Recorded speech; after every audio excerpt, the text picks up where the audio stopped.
Dear students, आज हम study करने जा रहे हैं periodic properties. What are periodic properties? Those properties which repeat after certain interval. ऐसा कुछ भी जो एक सर्टेन इंटरवल के बाद रिपीट हो रहा है उसे हम क्या कहेंगे? Periodic properties. जैसे आपके स्कूल में जो लेक्चर होते हैं वो एक सर्टेन इंटरवल के बाद क्या होते हैं? रिपीट होते हैं। वीकली आप ये कह सकते हैं, डेली बेसिस पर आप ये कह सकते हैं। तो सर्टेन इंटरवल के बाद जो भी चीज रिपीट होगी दैट इज पीरियोडिक। तो यहाँ पर जो प्रॉपर्टीज होंगी वो कौन सी होंगी? Periodic properties. पीरियोडिसिटी का रीजन क्या है? मॉडर्न पीरियोडिक टेबल में हम जो एलिमेंट्स को अरेंज करते हैं वो in order of increasing atomic number arrange करते हैं। हम क्या ऑब्जर्व करते हैं? एक सर्टेन इंटरवल के बाद जो आउटरमोस्ट शेल कॉन्फ़िगरेशन है वो हम सेम अचीव कर रहे हैं, और जिनका आउटरमोस्ट शेल कॉन्फ़िगरेशन सेम होना चाहिए वो सेम ग्रुप के मेंबर होने चाहिए, क्योंकि उनकी केमिकल प्रॉपर्टीज क्या होंगी? सिमिलर होंगी। फिजिकल प्रॉपर्टीज क्या होंगी? सिमिलर होंगी। तो इसलिए हम प्रॉपर्टीज में एक सर्टेन इंटरवल के बाद रिपीटिशन देख रहे हैं। तो यहां पर हम देख सकते हैं ये ग्रुप के मेंबर हैं, इनके आउटरमोस्ट शेल कॉन्फ़िगरेशन सेम है। देखो यहाँ 2s1 है, 3s1, 4s1 एंड 5s1। तो इसका जो आउटरमोस्ट शेल कॉन्फ़िगरेशन है वो क्या है? ns1 है। तो यहाँ पर इनकी जो प्रॉपर्टीज होंगी वो भी क्या होंगी? सिमिलर होंगी। फर्स्ट प्रॉपर्टी हम स्टडी करने जा रहे हैं एटॉमिक साइज और एटॉमिक रेडियाई। तीन टाइप का रेडियाई हम कवर करते हैं: covalent, van der Waals and ionic radii. Covalent radii हम कब कंसिडर करेंगे? जब एटम इलेक्ट्रॉन शेयरिंग के थ्रू एक दूसरे से बॉन्डेड हो। तो उस केस में जो इंटरन्यूक्लियर डिस्टेंस होगा उसका अगर हम हाफ करेंगे दैट इज कोवैलेंट रेडियाई। कुछ केस में एलिमेंट आपस में बॉन्ड नहीं बनाते हैं, तो जो नॉन बॉन्डेड एटम होते हैं क्लोजेस्ट होंगे उनके बीच में जो इंटरन्यूक्लियर डिस्टेंस होगा अगर हम उसका हाफ कर देंगे दैट इज वंडरवाल रेडियाई।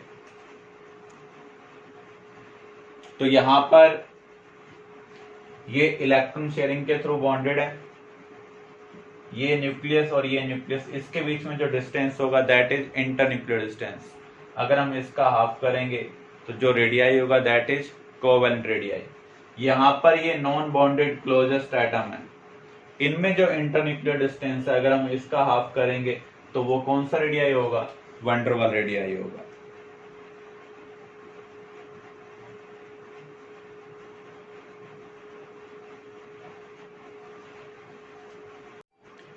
तो जब हम पीरियड में लेफ्ट टू राइट मूव करेंगे तो रेडियाई डिक्रीज होता है। इसका रीजन क्या है? जब हम लेफ्ट टू राइट मूव करते हैं तो न्यूक्लियर चार्ज बाय 1 इंक्रीज हो रहा है।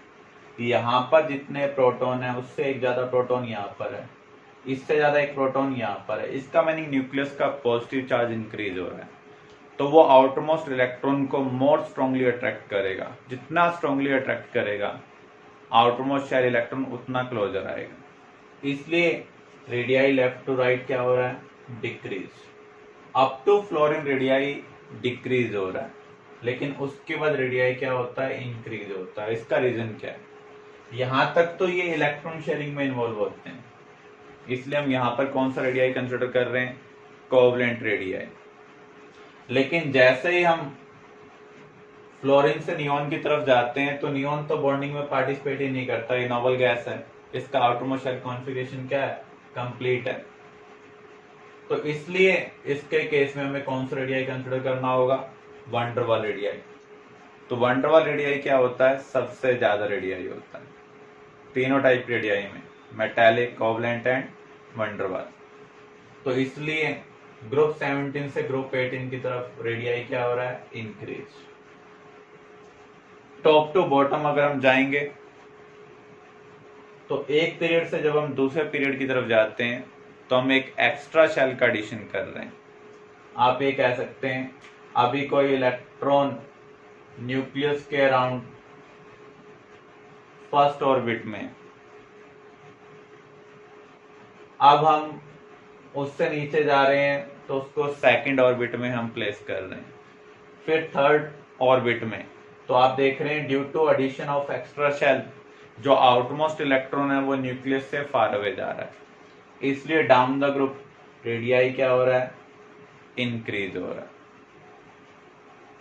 तो down the group radii increase होता है due to addition of extra shell, लेकिन लेफ्ट टू राइट क्या होता है, डिक्रीज होता है due to increase in nuclear charge. Third type का रेडियाई है मेटालिक रेडियाई।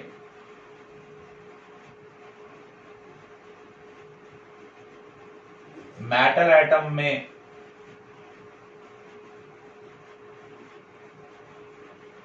एक मेटल के इलेक्ट्रॉन दूसरे के न्यूक्लियस के पॉजिटिव चार्ज से अट्रैक्ट होते हैं, ऐसे ही दूसरे के इलेक्ट्रॉन इसके न्यूक्लियस से अट्रैक्ट होंगे। इस साइमल्टेनियस अट्रैक्शन को हम क्या बोलते हैं, मेटालिक बॉन्डिंग। तो जो दो मेटल एटम आपस में नेबर में प्रेजेंट है, उनका जो इंटरन्यूक्लियर डिस्टेंस होगा अगर आप उसका हाफ करेंगे तो रेडियाई कौन सा होगा, मेटालिक रेडियाई। तीनों रेडियाई में से सबसे बड़ा रेडियाई कौन सा है, वंडरवॉल रेडियाई। उसके बाद मेटालिक रेडियाई, इसको हम क्रिस्टल रेडियाई भी बोलते हैं। और सबसे कम है कोवलेंट रेडियाई, क्योंकि कोवलेंट के केस में एरिया क्या हो जाता है, कॉमन हो जाता है। तो यहां पर जो इंटरन्यूक्लियर डिस्टेंस होगा वो कंपेरेटिवली कम होगा। रेडियाई में हम कुछ इरेगुलरिटीज भी ऑब्जर्व करते हैं, जैसे हमने पीरियड में तो कवर कर ही लिया है। जब आप लेफ्ट टू राइट मूव करते हैं अप टू हैलोजन, रेडियाई क्या होता है, डिक्रीज होता है। लेकिन जैसे आप ग्रुप 17 से 18 की तरफ जाते हैं तो रेडियाई में हम इंक्रीज ऑब्जर्व करते हैं, क्योंकि वहां पर कौन सा रेडियाई आ जाता है, van der Waals radii. Down the group अगर हम कंसिडर करें,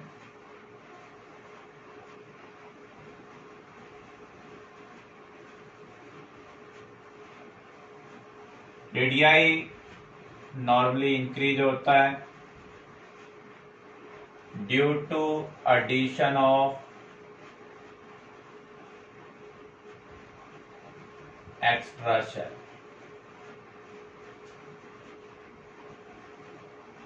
but increase in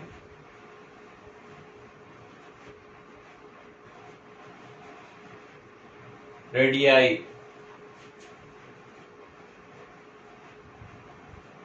down the group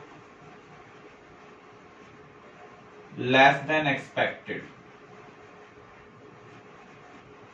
अगर ऊपर वाले एलिमेंट से हम नीचे वाले एलिमेंट की तरफ जा रहे हैं तो मान लीजिए रेडियाई में 20 का इंक्रीज हो रहा है, और नीचे जाएंगे तो 20 का इंक्रीज नहीं होगा, उससे कम इंक्रीज होगा।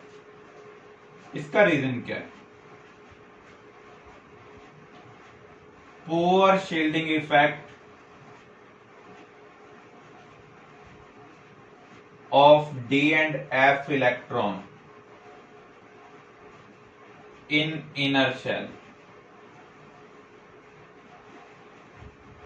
जब आप डाउन द ग्रुप मूव करते हैं तो इनर शेल के अंदर D और F इलेक्ट्रॉन भी प्रेजेंट होते हैं, जिनका शील्डिंग इफेक्ट क्या होता है, पुअर होता है।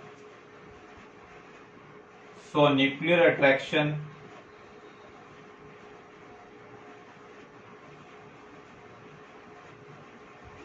is more than expected for outermost electron।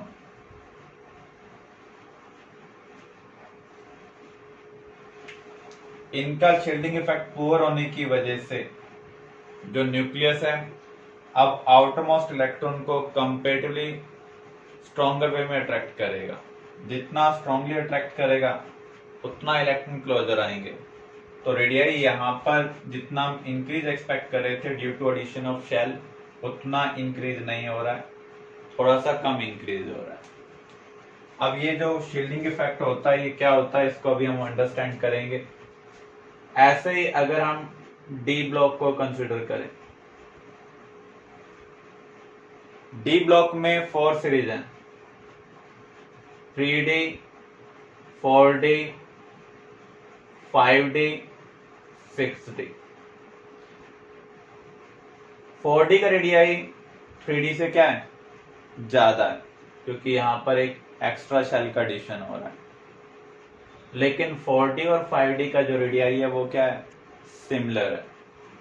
ऐसे ही 5D और 6D का जो रेडियाई है वो भी क्या है, सिमिलर है। इसका रीजन क्या है, जब आप 4D से 5D की तरफ जाते हैं तो इनर शेल के अंदर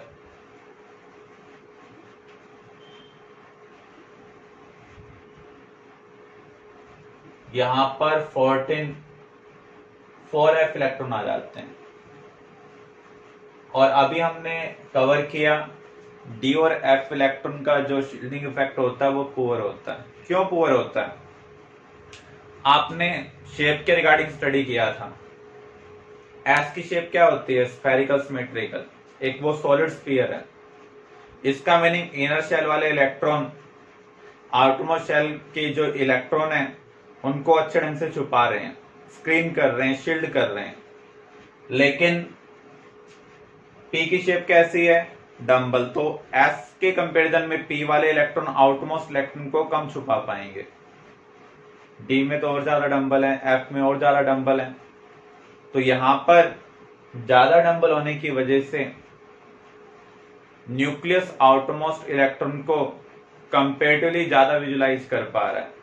जितना ज्यादा विजुलाइज करेगा उतना ज्यादा वो आउटरमोस्ट इलेक्ट्रॉन को अट्रैक्ट करेगा, और जितना ज्यादा अट्रैक्ट करेगा उतना कम क्या होगा, रेडियाई होगा। तो यहां पर पुअर शील्डिंग का मीनिंग यही है। डी और एफ में ज्यादा डंबल होने की वजह से वो आउटमोस्ट इलेक्ट्रॉन को अच्छे ढंग से छुपा नहीं पा रहे हैं, जिससे न्यूक्लियस उनको ज्यादा अट्रैक्ट कर रहा है, जो आउटरमोस्ट इलेक्ट्रॉन है। तो जिसकी वजह से रेडियाई हमारी एक्सपेक्टेशन से क्या हो रहा है, कम हो रहा है। तो यहाँ 3D से ज्यादा रेडियाई 4D का है due to addition of extra shell. जब आप 4D से 5D की तरफ जाएंगे तो यहाँ पर भी शेल के एडिशन की वजह से रेडियाई क्या होना चाहिए, इंक्रीज होना चाहिए। मान लीजिए 20 का इंक्रीज हुआ, लेकिन इनर शेल में जो 4F इलेक्ट्रॉन प्रेजेंट है और उनका जो शील्डिंग इफेक्ट है वो क्या है, पुअर है।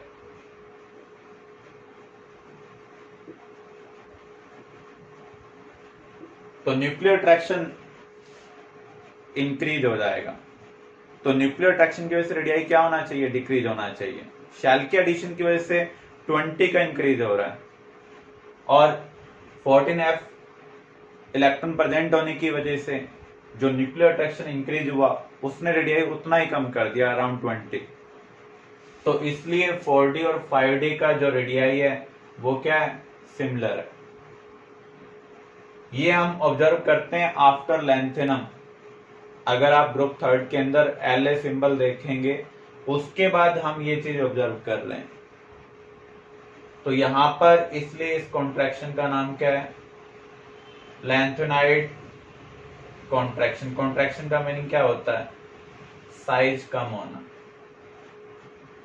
तो लैंथेनम के बाद इनर शेल के अंदर F इलेक्ट्रॉन आते हैं, तो 5D सीरीज जो एलिमेंट है उनके अंदर 4F इलेक्ट्रॉन प्रेजेंट है, जिसकी वजह से न्यूक्लियर अट्रैक्शन एक्सपेक्टेशन से ज्यादा हो रहा है और रेडियाई एक्सपेक्टेशन से कम हो रहा है। ये लैंथेनम के बाद अब हमने ऑब्जर्व किया, इसलिए इसका नाम क्या है, लैंथेनाइड कॉन्ट्रैक्शन। ऐसे ही 5D और 6D का सिमिलर है। यहां पर 5F इलेक्ट्रॉन प्रेजेंट है, जिनका शील्डिंग इफेक्ट क्या है, पुअर। ये हमें एक्टिनम के बाद ऑब्जर्व हो रहा है, इसलिए इसका नाम क्या है, एक्टिनाइड कॉन्ट्रैक्शन। जिरकोनियम एंड हाफमेनियम, इनका सिमिलर एटॉमिक रेडियाई है।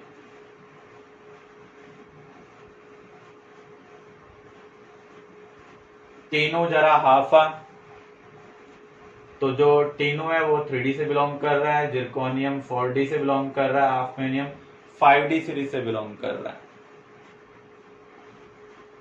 तो 4D और 5D का जो रेडियाई है वो सिमिलर है, किसकी वजह से? लैंथेनॉइड कॉन्ट्रैक्शन की वजह से। तो आपका आंसर क्या होगा?